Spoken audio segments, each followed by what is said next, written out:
Naglakad kami ni Kenshin papunta ng station. Tapos nagpunta po kami ng mall para kumain at saka maglaro. Hi, hello, minasan, konnichiwa. Tara samahan nyo kami today's mini vlog. 2:20 pa lang po ng tanghali naglakad na ako papunta po sa school nila Kenshin. Sinundo ko nga po siya. Tapos diretso na po kami ng station. Nasa 20 minutes nga po yung lakad namin mula sa school hanggang dun sa train station. Gagala nga po pala kami ngayon ng anak ko. At para hindi po kami maiwanan ng train, nagmamadali na kami. Kanina bago ko nga po pala sunduin si Kenshin, nakapag-ayos na ako. Para diretso na po kami kaagad at hindi na po kami uwi ng bahay. Pagkamadali po namin, pinagpapawisan na nga po yung anak ko. Medyo malapit na nga po kami sa station, konting lakad na lang. Napagod na nga po sa kakalakad tong anak ko, kaya heto, nagpabuhat na po kay mama. Grabe, nagdagsan natin anak ko. Ay, sa wakas pagkatapos po ng ilang minutong paglalakad, nakarating na po kami dito sa station. Diretso nga po kaagad tong anak ko dito sa vending machine. Nagutom at nauhaw na nga siya mga auntie.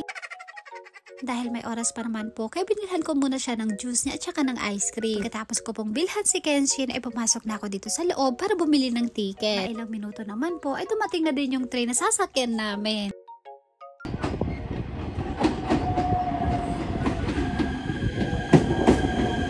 Mabilis nga lang po pala yung biyahe natin ngayon dahil isang station lang po yung lalagpasan namin. Siguro parang nasa 5 minutes lang po yung biyahe. Ito na nga po pagkatapos ng ilang minuto, nakarating din po kami sa wakas. Excited na nga po tong anak ko dahil makagala na naman siya. Syempre kahit ako mga auntie sobrang excited. Gusto sana namin ng anak ko gumala po sa Matsumoto. Kaso nga lang kulang na po sa oras. Sabi ko sa kanya dito na lang po kami sa Toyoshina Aeon Mall. Nasa station naglakad lang po kami ng ilang minuto papunta po dito sa Aeon. Ito na nga po pagkatapos kong magbayad pinaglaro ko na kaagad si Kenshin. Siyempre pati rin tong auntie nyo maglalaro din. Buti na lang pagpunta po namin dito walang masyadong bata. Kasi na-enjoy nga po tong anak ko tapos ginawa pa niya akong taga-tula.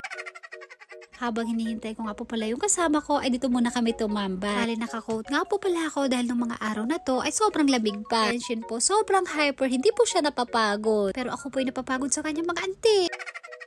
Buti na lang meron po nakalaro si Kenshin. Bali paunahan nga po sila habang tumatalo. Nung umalis na po yung kalaro ng anak ko, ako naman po yung niyaya niya. Ako naman itong si nanay, basta mag-enjoy tong anak ko, go na go naman ako. Sige, talon pa. Kanina nga po pala, hindi po kami nagbike ng anak ko papunta ng train station. Ganito kasi yan mga auntie. Bago po ako umalis ng bahay, tinawagan ko muna yung asawa ko. Tanong ko po siya kung anong oras siya uuwi. Tapos ang sabi niya po sa akin mga bandang alas 6 ng gabi. Tapos ang sabi ko gagala kami ni Kenshin. So yun nga po mga auntie, kaya hindi po kami nagbike dahil sabay po kaming uuwi ni uncle yung hapon. Kaya habang may oras pa, sinusulit po namin ni Kenshin.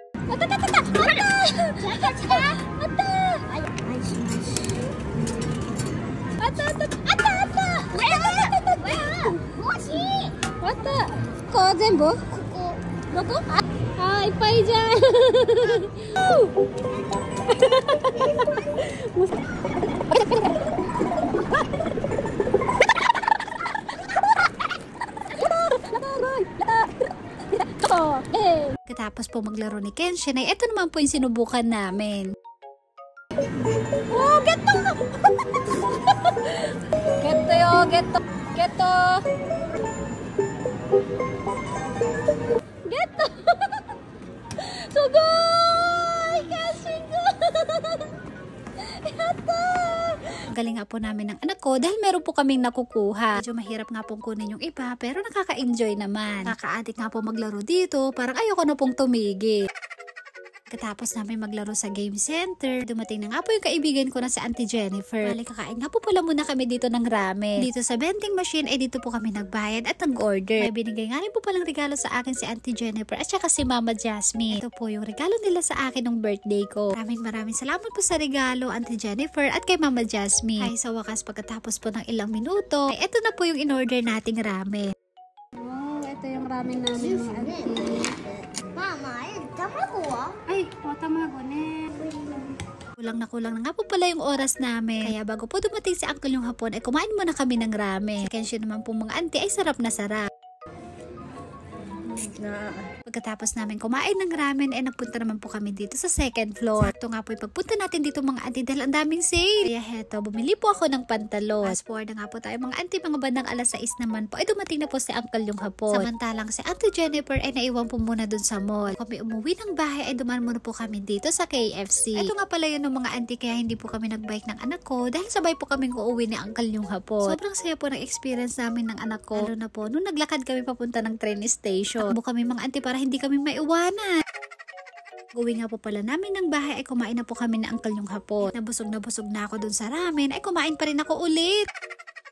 So yun lang po, maraming salamat sa panonood. Thank you for watching. Sayonara and Bye-bye! Paalam.